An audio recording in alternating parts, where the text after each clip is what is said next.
एक वृत्त के एक खंड के दो कोण क्या होते हैं, बराबर होते हैं। कैसे, देखो ये हमारा वृत्त है, वृत्त में हम कहीं एक जीवा अगर डाल दें, एक जीवा, अब जैसे ही हम जीवा डालें तो ये ऊपर वाला बड़ा वाला वृत्तखंड, नीचे वाला छोटा वाला वृत्तखंड, इसको दीर्घ वृत्तखंड बोलते हैं और इसको लघु वृत्तखंड बोलते हैं। तो वृत्तखंड का कोण क्या होता है, ऐसे डालेंगे, ठीक है, ऐसे जो हम कोण बनाएंगे तो ये वाला जो कोण है इसको हम लोग वृत्तखंड का कोण कहते हैं।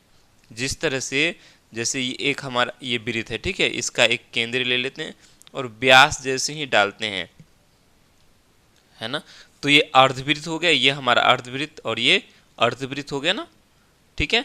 तो अर्धवृत्त का कोण क्या होता है, समकोण होता है, ये हम लोग जानते हैं। ऐसे ये हम लोग का अर्धवृत्त का कोण हुआ, ठीक है।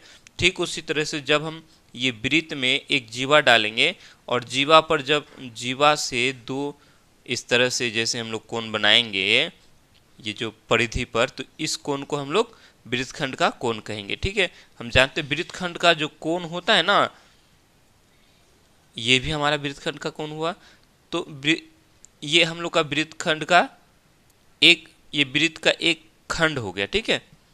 तो एक वृत्त के एक खंड के दो कोण क्या होंगे, बराबर होंगे, ये और ये दोनों बराबर हो, चाहे कितने ही कोण क्यों ना हो सब आपस में बराबर होंगे, ये हमें पता है, ठीक है। ये जितने भी कोण होंगे क्या होंगे, आपस में बराबर होंगे। मान लेते हैं कि अगर ये 30 डिग्री है तो ये भी 30 डिग्री, ये भी 30 डिग्री, ये भी 30 डिग्री हो जाएगा। अगर ये पूरा एक कोण 60 डिग्री है तो पूरा का पूरा 60 डिग्री हो जाएगा। आई बात समझ में। तो वृत्तखंड का जो कोण होता है हमेशा क्या होता है, बराबर होता है।